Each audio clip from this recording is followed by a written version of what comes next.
Kita angkat satu pujian yang mengatakan, Bapa Engkau baik, Bapa Engkau baik.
Terima kasih buat kemurahan-Mu, Yesus. Kau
Kami akan mempersembahkan sebuah lagu yang menceritakan betapa sabarnya Tuhan di dalam menuntun kita, di dalam menyertai kita, di dalam bahkan memberi ajaran didikan kepada kita.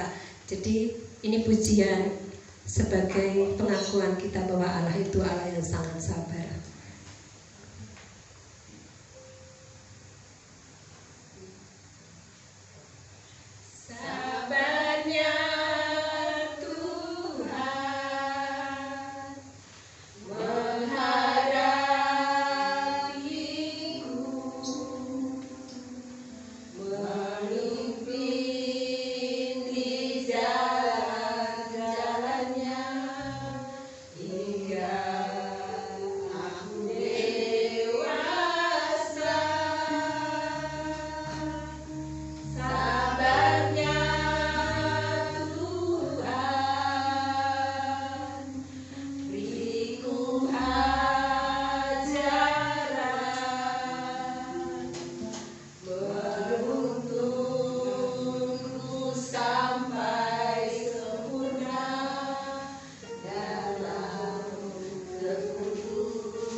bentukan ajaran-ajaran yang Tuhan izinkan, tapi kita tetap maju terus berjuang bersama Yesus. Kita tampil lebih daripada pemenang.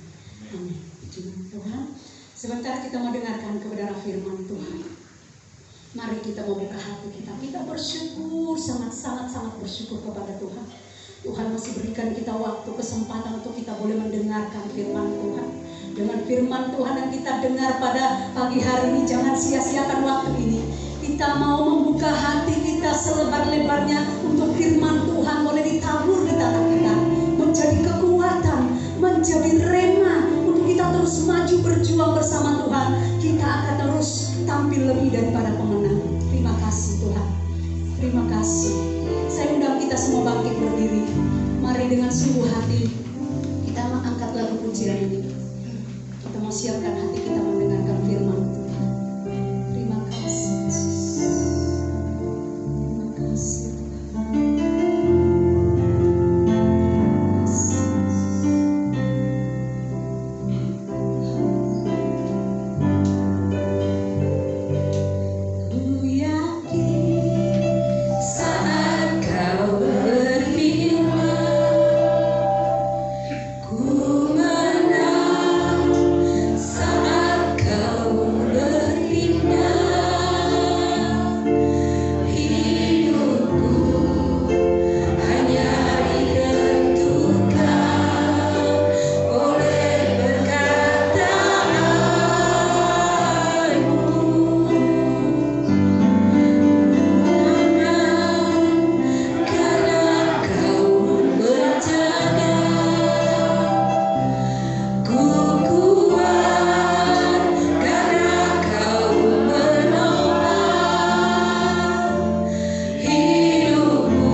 Jawaban di atas segala jawaban dalam kehidupan kami. Kami tidak punya kata-kata untuk mengungkapkan betapa luar biasanya Tuhan. Hanya syukur kami, pujian kami yang kami persembahkan padamu pagi hari ini Tuhan. Kami percaya Engkau dan malaikat-Mu telah bersorak-sorak menerima puji-pujian kami Tuhan sebagai persembahan, sebagai dupa yang harum dan berkenan di hadapan hadirat-Mu. Saatnya kami mendengarkan firman-Mu Tuhan. Inilah bencana hati kami, inilah tanah hati kami. Kami buka dengan selebar-lebarnya kepada Engkau. Biarlah Engkau menaburkan dalam hidup kami, sehingga Tuhan benih-benih itu Tuhan akan tumbuh subur berbuah untuk kemuliaan nama Tuhan. Engkau pakai hamba-Mu, urapi menjadi alat-Mu yang sempurna di dalam tangan Tuhan, di dalam nama Tuhan Yesus. Kami sudah berdoa dan mengucap syukur. Haleluya. Amin.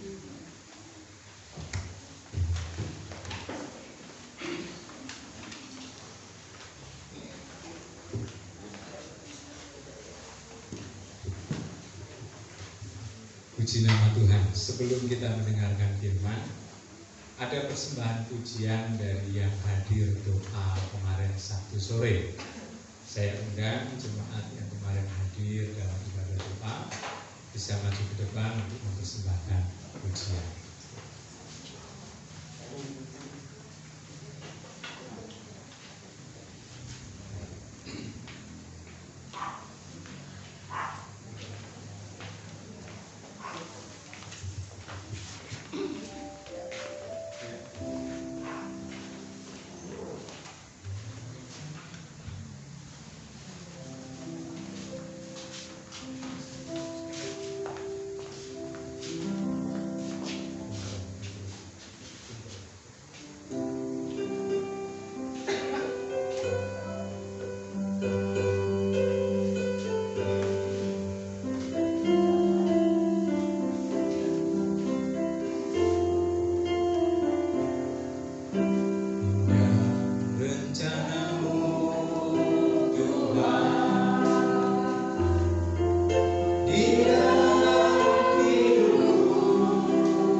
ada di dalam kitab Ester pasal 2 ayat yang ke-7.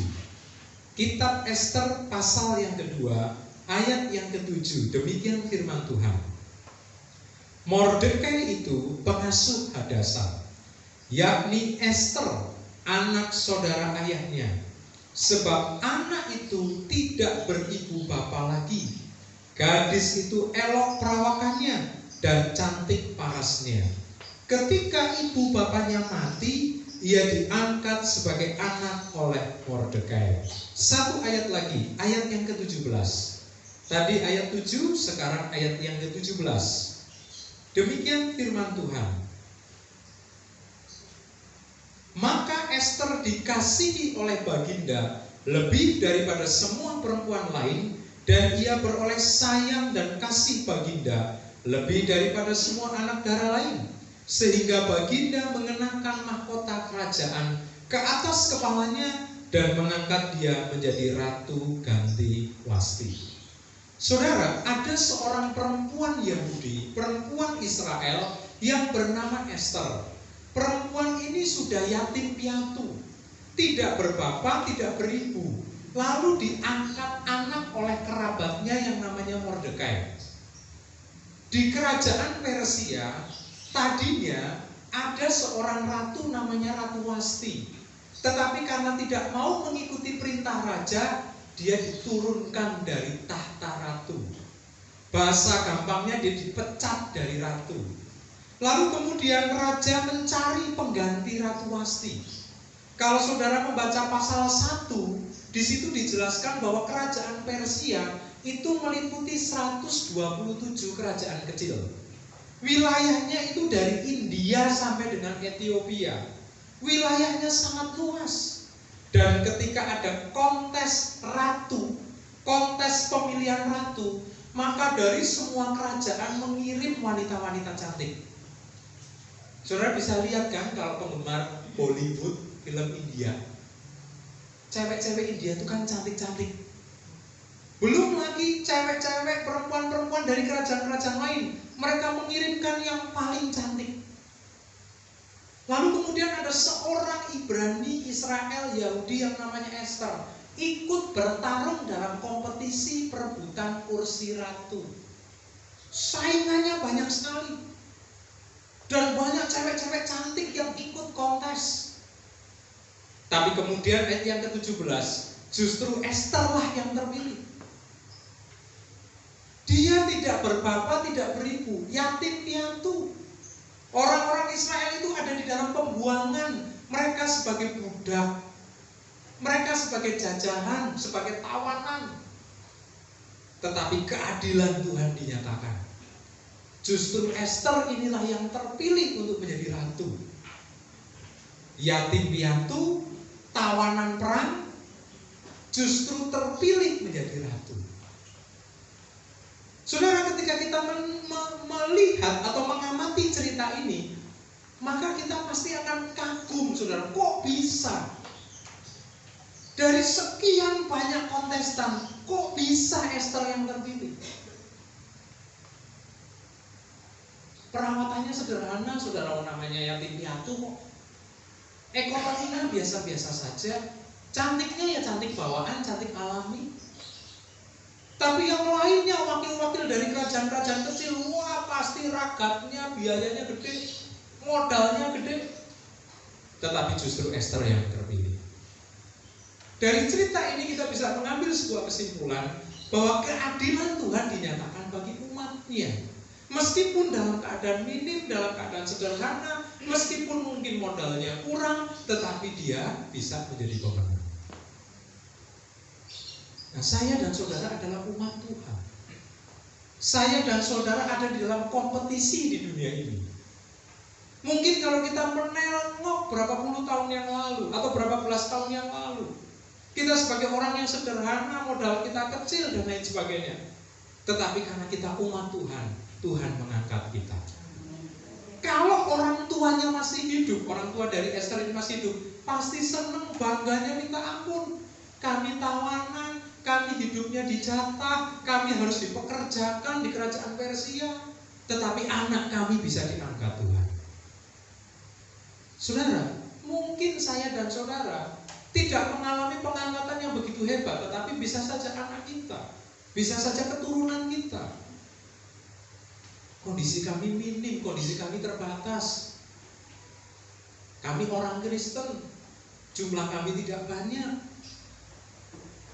Mungkin modal kami tidak banyak.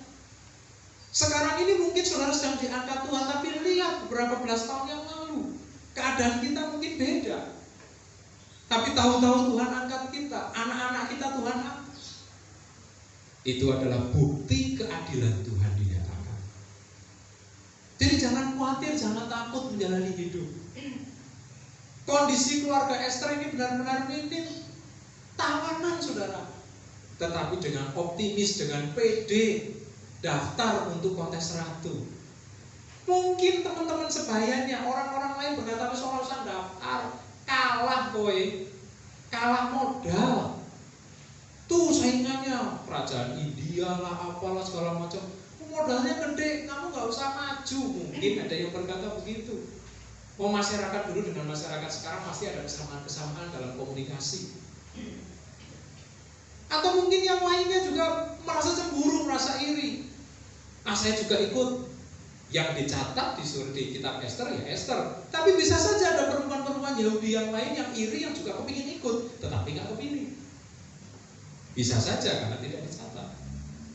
Tetapi yang saya maksudkan saudara, Esther ini meskipun sebagai anak yatim piatu, tawanan perang, tetapi dengan optimis dia mendaftar, dengan satu keyakinan dia mendaftar, dan keadilan Tuhan dinyatakan. Jadi jangan suka merasa kecil hati dengan keadaan kita. Jangan suka merasa minder dengan keadaan kita. Jangan suka merasa takut dengan keberadaan kita. Ada keadilan Tuhan yang dinyatakan. Lalu berikutnya saudara, panjang ini ya kalau saya membaca. Kita bisa melihat di dalam pasal yang keempat, usaha Mordekai untuk menolong orang Yahudi.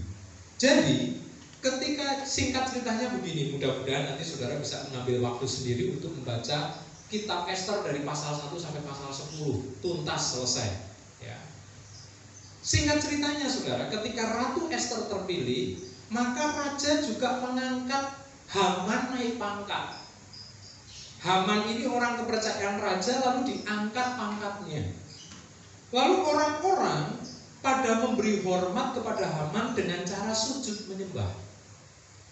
Mordekai, ayah angkat Esther, nggak mau nyembah. Dia meskipun tawanan tapi taatnya kepada Tuhan. Dia nggak mau menyembah manusia. Menghormati oke. Kalau menyembah raja ya karena tradisinya seperti itu. Tapi kalau hanya menyembah bawaan raja nggak mau. Akhirnya Haman marah saudara. Mordekai mau dihukum mati, diincer, dendam sekali nih Haman. Lalu tidak hanya Mordekai, orang-orang Israel yang tidak mau menyembah dia juga akan dihukum mati. Dan akhirnya Mordekai ada dalam kebingungan. Karena ini orang terdekat raja. Kalau sampai raja ya percaya dengan omongan dari Haman, pasti semua akan mati. Esther pun bisa mati. Tapi kemudian Mordekai menyampaikan pesan itu kepada Esther. Esther mengajak semuanya berdoa puasa 3 hari. Lalu keadilan Tuhan dinyatakan. Esther datang kepada raja dan memberitahu, itu Haman orang kepercayaanmu punya niat jahat, ingin membunuh ayah angkat saya, ingin membunuh orang-orang Israel. Lah kok raja percaya sama perkataan Esther? Justru Haman yang digantung saudara. Justru akhirnya Haman yang dibunuh oleh raja. Tadinya Haman sudah menyiapkan tiang gantungan untuk Mordekai, tapi malah akhirnya Haman yang digantung. Itulah keadilan Tuhan. Mordekai sudah kepepet, sudah kepojok, nggak bisa apa-apa ini. Dia cerita ke Esther, Esther juga bingung karena adat tradisi, aturan bukan tradisi, aturan di kerajaan Persia adalah kalau mau bicara sama raja, itu harus raja yang mempersilahkan dulu. Siapa yang mau berbicara? Kamu baru ngomong. Tapi kalau kita sendiri, maaf raja, izinkan hamba berbicara, langsung dihukum mati saudara. Jadi raja harus mengacungkan tongkat dulu kepada si A, si B, baru si A atau si B itu boleh ngomong sama raja. Meskipun Esther itu ratu, kalau nggak dikasih kesempatan ngomong, nggak boleh ngomong. Maka Esther pun takut, waduh, gimana ini? Lalu kemudian dia mengadakan perjamuan, dia mengundang raja, di hari yang kedua dia sampaikan, raja percaya, akhirnya Haman yang dihukum mati. Itulah bentuk keadilan Tuhan untuk umatnya. Sudah kepepet, sudah kepojok, gak ada lagi yang bisa menolong. Bahkan Ratu Esther sendiri gak mampu menolong. Tetapi Tuhan menyatakan keadilan. Jadi ketika saya dan saudara sebagai umatnya harus menghadapi keadaan sulit, keadaan kepepet, jangan khawatir. Semua pintu tertutup, tetapi ada pintu dari atas yang terbuka untuk mengulurkan tangan menolong saya dan saudara. Jadi dari dua kisah itu, umat Allah, individu-individu, pribadi-pribadi alami keadilan Tuhan. Bagian yang kedua yang terakhir, saudara. Saya sudah menyampaikan singkat cerita tadi. Esther menyampaikan niat jahat Haman kepada raja. Lalu raja percaya, dan kemudian Haman yang digantung. Mordekai selamat, seluruh orang Israel selamat. Artinya apa, saudara? Karena Esther terpilih, semua selamat. Bukan karena Esternya yang hebat, tetapi melalui Esther, semua selamat. Jadi yang mau saya sampaikan seperti ini. Keadilan Tuhan dinyatakan satu orang, tetapi dampaknya untuk semua orang. Esther terima keadilan, Mordekai terima keadilan. Lalu bagaimana orang Israel yang lain? Terima keadilan juga. Karena Esther terima, Mordekai terima, berdampak untuk semua orang. Oleh karena itu sesama umat Tuhan, jangan suka saling cemburu.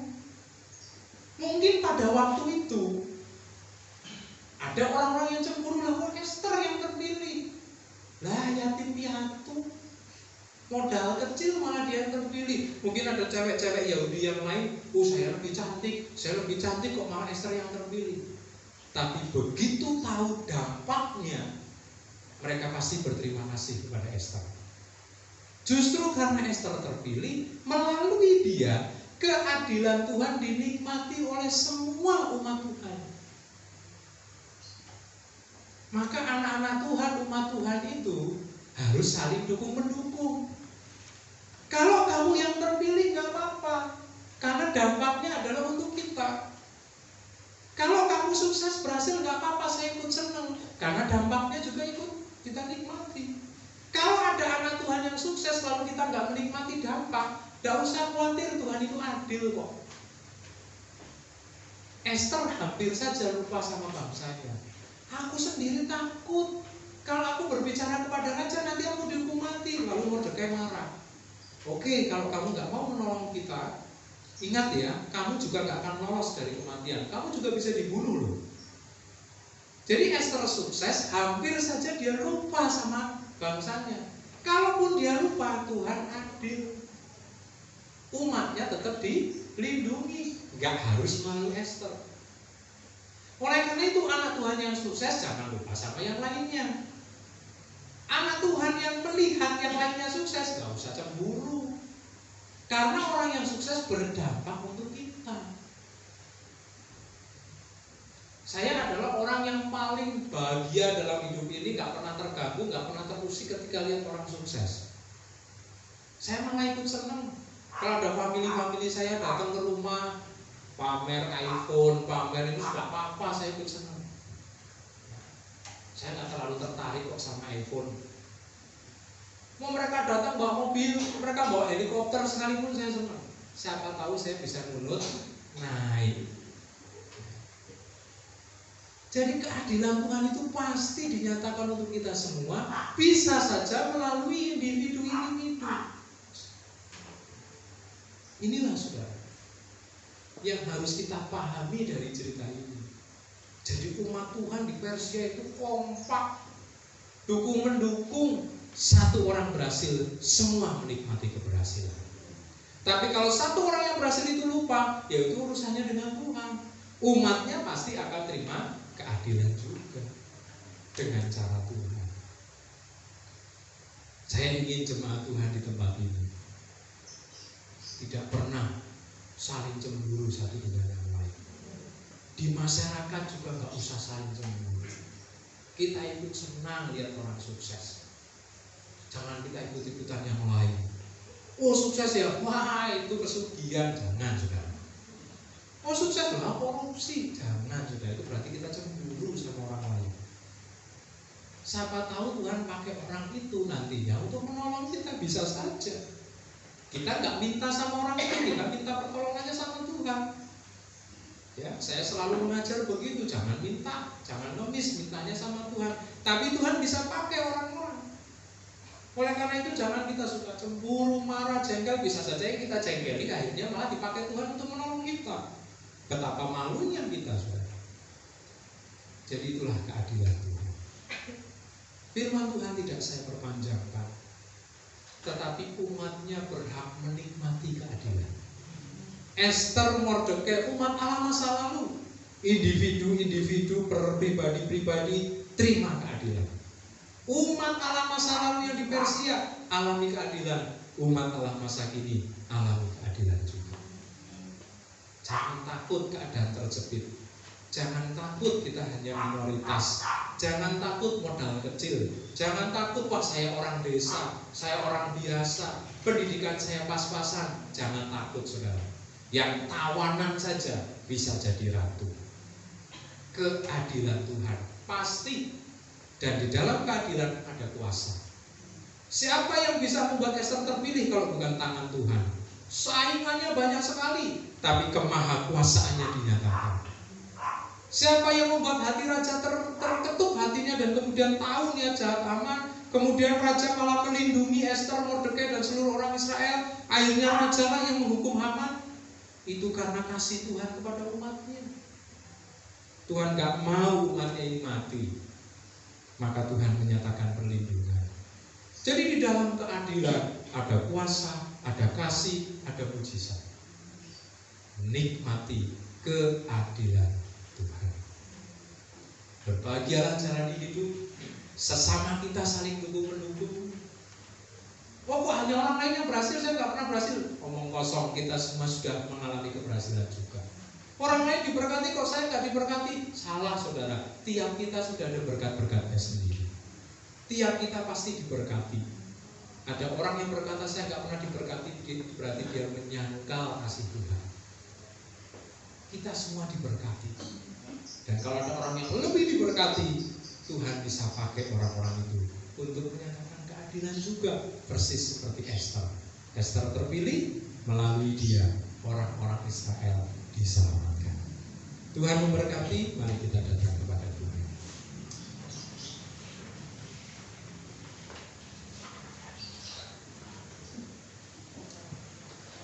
Haleluya.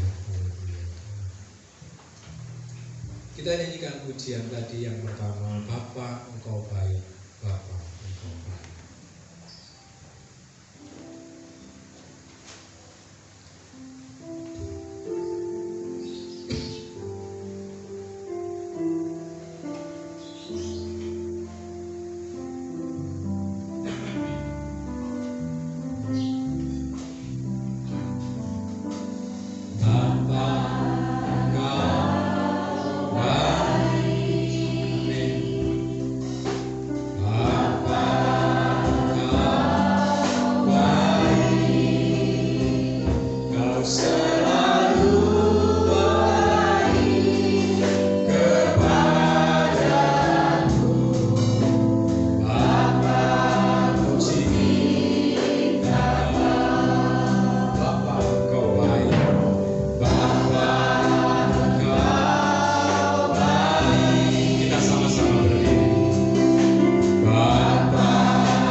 menyampaikan kerinduan supaya saya mendoakan, dan kita semua yang ada di sini juga mendukung dalam doa. Oleh karena itu, mari para ibu yang dari Jogja bisa maju ke depan.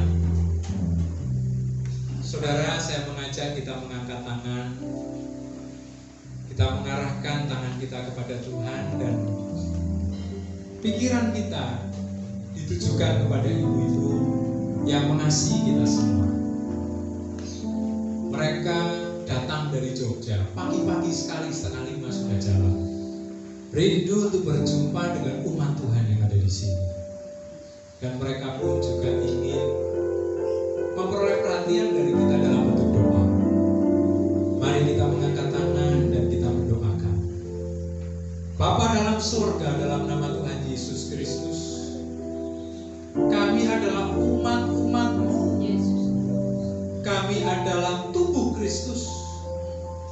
Kami saling mengasihi satu dengan yang lainnya.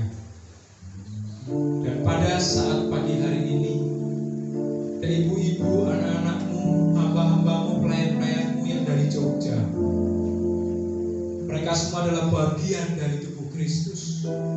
Mereka sama dengan kami, adalah umat-Mu, warga kerajaan sorga. Dan pada hari ini mereka mengunjungi kami. Terima kasih Tuhan buat kehadiran mereka, dan ini semua adalah karena Tuhan. Dan hamba-Mu bersama dengan seluruh jemaat Tuhan di tempat ini mendoakan kelima ibu yang ada di hadapan-Mu bersama dengan Bapak sopir. Biarlah kasih karunia rahmat-Mu terus dilimpahkan, kuat sehat umur panjang terus dinyatakan ya Tuhan. Berkat-berkat melimpah Tuhan nyatakan dalam kehidupan para ibu. Dan hati yang mengasihi Engkau semakin dilimpahkan. Kerinduan untuk terus melayani Tuhan selalu ada di dalam kehidupan ibu-ibu ini. Biar tidak hanya kesempatan ini saja, biar tidak hanya kami saja di sini yang dikunjungi, tetapi para ibu ini bisa mengunjungi juga anak-anakmu yang lain di tempat yang lain. Taruh di hati mereka, taruh di pundak mereka beban untuk melayani Tuhan. Terpujilah nama-Mu, keluarganya, anak-anaknya, usaha pekerjaan pencariannya juga Tuhan berkati. Semua dalam cengkraman tangan kasih-Mu. Kami percaya kasih-Mu penuh dalam kehidupan kelima ibu ini, hari ini sampai selama-lamanya. Dan persoalan pergumulan apapun yang sedang dialami, Tuhan berikan jalan keluar kemenangan. Karena Engkau adalah Allah yang adil, tidak pernah terlambat menyatakan pertolongan untuk umat-umat-Nya. Inilah yang menjadi doa kami di dalam nama Tuhan Yesus Kristus. Haleluya. Amin. Tuhan berkati. Baik saudara, pertama-tama saya akan mengumumkan untuk jadwal ibadah terlebih dahulu. Hari Sabtu ada persekutuan doa, tapi mohon maaf kalau Sabtu doa tidak ada jemputan. Jadi kalau saudara mau ikut bisa hadir langsung ke gereja. Dan hari Minggu, minggu kelima besok itu ibadah di Pituru 7:30, lalu cabang di Butuh jam 4 sore. Tapi khusus untuk minggu depan ibadah diadakan di ruko air isi ulang. Jadi kita mau aktifkan lagi. Kalau minggu kedua kita adakan di rumah keluarga Bapak Roni. Kalau minggu yang terakhir kita adakan di ruko air isi ulang. Ya, baik, itu yang bisa saya sampaikan. Saya, keluarga gembala dan seluruh jemaat mengucapkan banyak terima kasih buat ibu-ibu. Mungkin tadi pemimpin pujian lupa memperkenalkan nama, tapi nggak apa-apa, nanti pada waktu kita berinteraksi kita bisa saling memberitahu nama, supaya kalau suatu ketika jumpa di jalan kita bisa memanggil ibu plus namanya, ya. Karena kalau kumpul 5 orang, ibu nengok semua pasti. Tapi kalau dipanggil namanya lebih spesifik. Sekali lagi kami mengucapkan terima kasih buat kunjungannya, buat pelayanannya, buat perhatiannya untuk kami di sini. Inilah keberadaan kami di desa. Pasti beda dengan di Jogja, tetapi saya yakin karena suasananya dan keadaannya tidak sama, pasti ibu-ibu menikmati suasana di tempat ini. Biasanya seperti itu ya, saudara. Biasanya yang dari kota kenalan-kenalan saya juga dari Tangerang, Bandung, Jakarta, kalau lagi liburan lewat, main ke sini, main ke rumah, itu pada ke sawah. Karena di Jakarta sudah ada sawah, saudara. Bahkan dipanggil-panggil nggak mau, mereka nongkrong, mereka foto-foto di sawah. Ya, lalu anak-anak saya bilang desa, bukan desa, itu kota malah, karena di kota itu nggak ada sawah, saudara. Nah, pasti yang dari kota besar ketika berada di sini dapat sesuatu yang tidak didapat di sana. Ya, Tuhan memberkati. Dan sebelum kita akhiri, kita akan memberikan korban persembahan. Untuk seragam, saya usahakan dalam minggu besok ini saya ke Pasar Beringharjo. Saya akan belanja seragam. Lalu kain-kainnya akan diberikan kepada saudara. Saudara harus menulis ukurannya. Dan tolong di WA grup nama, ukurannya. Om, saya butuh 2 meter. Seperti pemain musik kita, om saya butuh 2,5 meter misalnya. Ya, yang merasa kelas berat itu terus terang saja. Kalau enggak, nanti saya hanya kasih 175 atau 2 meter kurang. Ya, seperti Bu Elizabeth mungkin bisa 2 meter lebih. Gak usah malu, memang kemakmuran itu harus disaksikan ya. Memang kelas berat ya, Tuhan berkati. Supaya nanti nggak kurang, lebih baik lebih. Dan nanti dari uang kas sudah disiapkan untuk subsidi jahit. 1 orang 40.000 ya, berarti lebihnya saudara siapkan dari sendiri. Ya, itu yang bisa saya sampaikan. Kita akan memberikan korban persembahan. Pertama untuk kas gereja, yang kedua untuk kas diakonia. Kita nyanyikan pujian Begitu Besar Kasih Allah pada kita. Kasih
Minta tolong kepada Pak Gino untuk mengunjungi Ibu Endang. Harapannya bisa hadir supaya nanti sekalian seragamnya saya persiapkan ya. Terima kasih buat Bapak Marsinggi untuk jemputannya. Terima kasih untuk pemain musik dan terima kasih untuk semuanya. Kita tundukkan kepala, kita akhiri ibadah kita. Dan mungkin nanti setelah saya akhiri, atau apakah ada sesuatu yang mau disampaikan atau tidak ada dari Jogja? Tidak ada. Baik, kalau tidak ada kita akan akhiri. Dan setelah itu Bapak Ibu Saudara bisa ke belakang untuk menikmati apa yang sudah disiapkan oleh jemaat Tuhan. Dan rombongan dari Jogja rencana akan berwisata di daerah Kebumen ya. Kalau ada yang mau ikut wisata ya nanti bisa mendaftar ya. Baik, bercanda ya. Baik, kita tundukkan kepala, kita akhiri ibadah kita. Kami mengucap syukur Tuhan buat kehadiran-Mu dalam ibadah ini, dan kami boleh menikmati kehadiran Tuhan, menikmati berkat-berkat Tuhan, menikmati firman Tuhan